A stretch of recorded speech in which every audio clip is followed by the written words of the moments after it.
নমস্কাৰ ৰশ্মিছ কিচেনলৈ আপোনালোক সকলোকে স্বাগতম জনাইছো। আজি আমি বনাব লৈছো সকলোৰে প্ৰিয় চাওমিনৰ ৰেচিপি। তেন্তে আহকচোন চাও। প্ৰথমে গৰম পানীত 3 পেকেট চাওমিন দি লৈছো, লগতে নিমখ আৰু তেলো দি দিছো। তেল দিয়াৰ কাৰণ হৈছে চাওমিনখিনি যাতে ইটো হিটো গাত লাগি নধৰে, আঠা যেন হৈ নপৰে। চাওমিনখিনি প্ৰায় 80-90% সিজাই লম।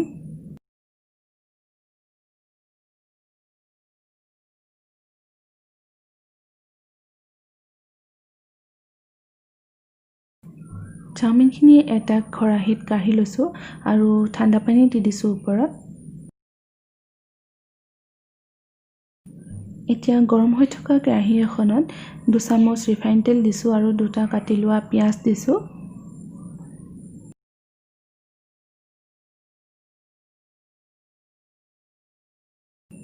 দুটা সৰুকৈ কাটি লোৱা শুকান জলকীয়া দিছো।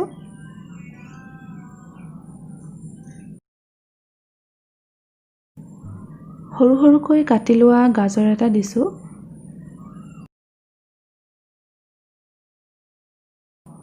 আধা মিনিট মান ভাজি লোৱাৰ পিছত এতিয়া কাটি লোৱা কেপচিকামখিনি দিছো। কেপচিকামখিনি পিছত দিছো কাৰণ ই কোমল হয়।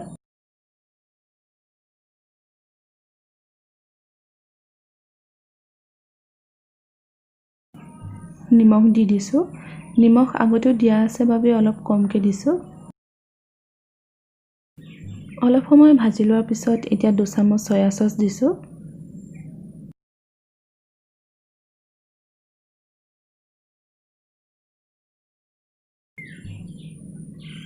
চামুচ টমেটো কেচাপ,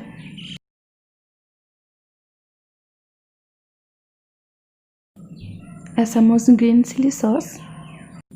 এতিয়া এই সকলোখিনি ভালদৰে মিলাই লম।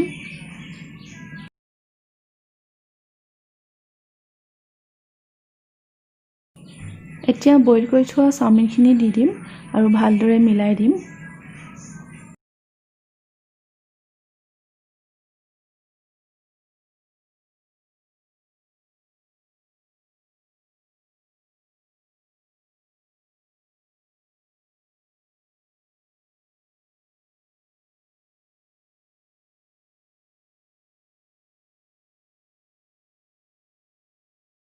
লকডাউনৰ কাৰণে চাগে বহুতেই বাহিৰত খোৱা চাওমিন মিছ কৰিছে।